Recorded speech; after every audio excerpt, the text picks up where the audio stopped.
O Senhor esteja convosco. Ele está no meio de nós. Proclamação do Evangelho de Jesus Cristo, segundo Mateus. Glória a vós, Senhor. Naquele tempo, vendo as multidões, Jesus subiu ao monte e sentou-se. Os discípulos aproximaram-se e Jesus começou a ensiná-los. Bem-aventurados pobres em espírito, porque deles é o reino dos céus. Bem-aventurados aflitos, porque serão consolados. Bem-aventurados os mansos, porque possuirão a terra. Bem-aventurados que têm fome e sede de justiça, porque serão saciados. Bem-aventurados os misericordiosos, porque alcançarão misericórdia. Bem-aventurados os puros de coração, porque verão a Deus.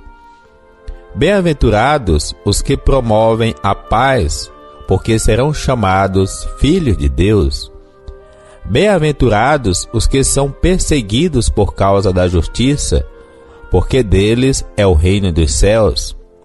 Bem-aventurados sois vós, quando vos injuriarem e perseguirem, e mentindo disserem todo tipo de mal contra vós por causa de mim. Alegrai-vos e exultai, porque será grande a vossa recompensa nos céus. Palavra da salvação. Glória a vós, Senhor. Irmãos e irmãs, celebramos hoje a solenidade de todos os santos e santas. Além daqueles que já reconhecidos pela Igreja, nosso olhar se volta para todos que desde Abel, o justo, até o último eleito, viveram santamente e estão na glória de Deus. Independente da época, cultura e religião, viveram as virtudes da graça universal e salvadora de Cristo e os valores do reino de Deus. Eles e elas nos lembram que todos os seres humanos são chamados à santidade, vivendo em comunhão com Deus e com os irmãos e irmãs, buscando a verdade, praticando a justiça, respeitando a liberdade e construindo a paz. Pelo discurso de Jesus sobre as bem-aventuranças, abre ao longo do Sermão da Montanha. A exemplo de Moisés no Sinai, Jesus também sobe ao monte e com o seu ensinamento dá pleno cumprimento e sentido à lei.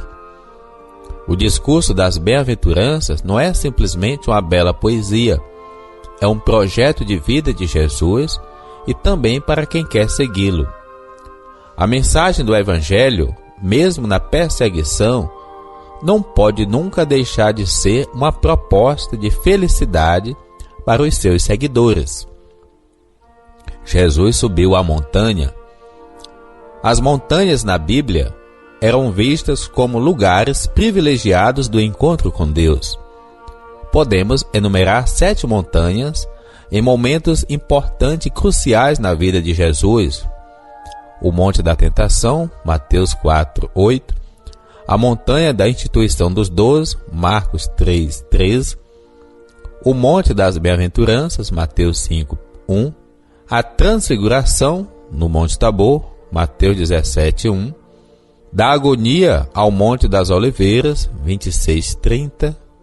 A crucificação e morte no Calvário, 27:33. E Marcos 15, a ascensão no Monte de Betânia, Lucas 24:50. Sentou-se e começou a ensinar. Estar sentado é a posição do mestre que ensina seus discípulos. E então Jesus começou a ensinar. Literalmente o texto diz, tomando a palavra ou abrindo a boca, começou a ensinar. Jesus é o mestre e tem autoridade. Fala em nome de Deus. É Ele quem vem dar pleno sentido à lei. Felizes os pobres no espírito, porque deles é o reino dos céus. Em Lucas 6, versículo 20, são os pobres.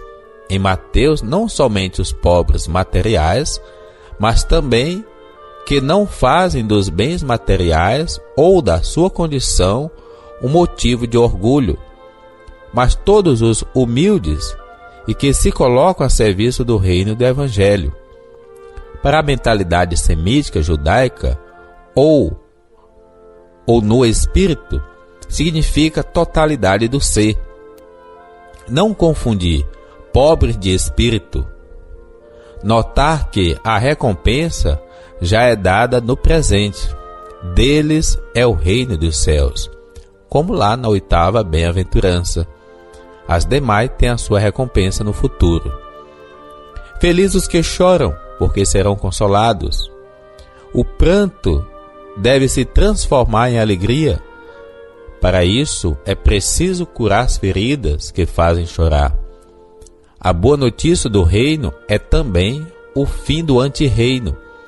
É alimentar a utopia e a esperança. Felizes os mansos, porque receberão a terra como herança. A mansidão é uma virtude de quem é pobre. É na relação com os outros que é percebida. Jesus atualiza a recompensa do Salmo 37:11. Os pobres possuirão a terra e se deleitarão com paz abundante. Felizes os que têm fome e sede de justiça, porque serão saciados. Junto com a 8ª, esta bem-aventurança se refere à justiça. Não se trata de seguir o rigor da lei, mas um valor a ser vivido e praticado. Jesus é o primeiro a viver a justiça, e a justiça do reino deve ser a busca fundamental de cada pessoa. Felizes os misericordiosos, porque alcançarão misericórdia. A misericórdia é outra virtude que é exercida em relação aos outros, mas sobretudo em relação aos mais fracos. Em Lucas, Jesus pedirá: sede misericordiosos, como o vosso Pai é misericordioso. Felizes os puros de coração, porque verão a Deus. Para os hebreus, o coração é a sede dos sentimentos e dos pensamentos. Somente um coração puro pode ter um bom relacionamento com Deus, porque diante dele não pode haver falsidade. Somente quem tem um bom coração pode entrar no coração de Deus. Felizes os que promovem a paz, porque serão chamados filhos de Deus. Sem paz não haverá justiça. Este é o sentido do Shalom para os hebreus, segundo Isaías. A paz é fruto da justiça. Isaías 32:17. Para o salmista, justiça e paz se abraçarão. Salmo 85:11. Portanto, aquele que se torna promotor da paz torna-se verdadeiro filho de Deus. Felizes os que são perseguidos por causa da justiça, porque deles é o reino dos céus. Diante de um mundo corrupto e marcado pela ganância de quem pode mais, a prática da justiça traz como consequência lógica a perseguição.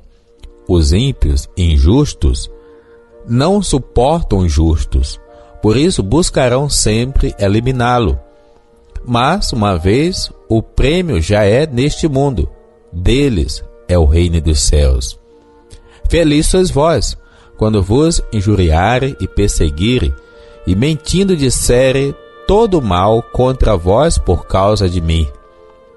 Diferente das demais, esta bem-aventurança é dirigida diretamente aos discípulos de Jesus. Se a perseguição e a cruz estão no caminho do Mestre, é natural também que faça parte da vida dos discípulos. Não é qualquer perseguição que é recompensada, mas aquela por causa de Jesus e do seu reino. Alegrai-vos e exultai, porque é grande a vossa recompensa nos céus. Quando vier a perseguição por causa de Jesus e do reino, esta deve ser acolhida como alegria. Foi assim que os discípulos se manifestaram nas primeiras perseguições da igreja. Os apóstolos se sentiam felizes por sofrer por causa de Cristo. Foi este testemunho que impulsionou o crescimento e expansão da igreja e da mensagem de Jesus. As bem-aventuranças são a carta magna de Jesus, o itinerário catequético dos seus seguidores. São a reviravolta à mentalidade egoísta do mundo e dos dominantes. Jesus nos ensina uma nova lógica, inverte a pirâmide social, valoriza aqueles que o mundo julga infelizes e inúteis e nos ensina que não viemos ao mundo para sofrer. Viemos para um projeto de felicidade. O convite está feito. Feliz de vós. Aqueles que o mundo exclui agora são os preferidos de Jesus. Eles já participam do reino dos céus. O convite final é de festa. Alegrai-vos, regozijai. Celebramos todos os santos, aqueles que hoje são bem-aventurados, porque em vida exercitaram pelo menos uma dessas bem-aventuranças. Que hoje todos nós também possamos invocar todos os santos, para que também nós tenhamos condições de viver com intensidade a nossa vida em Cristo e, portanto, sermos santos. Em nome do Pai, do Filho e do Espírito Santo. Amém.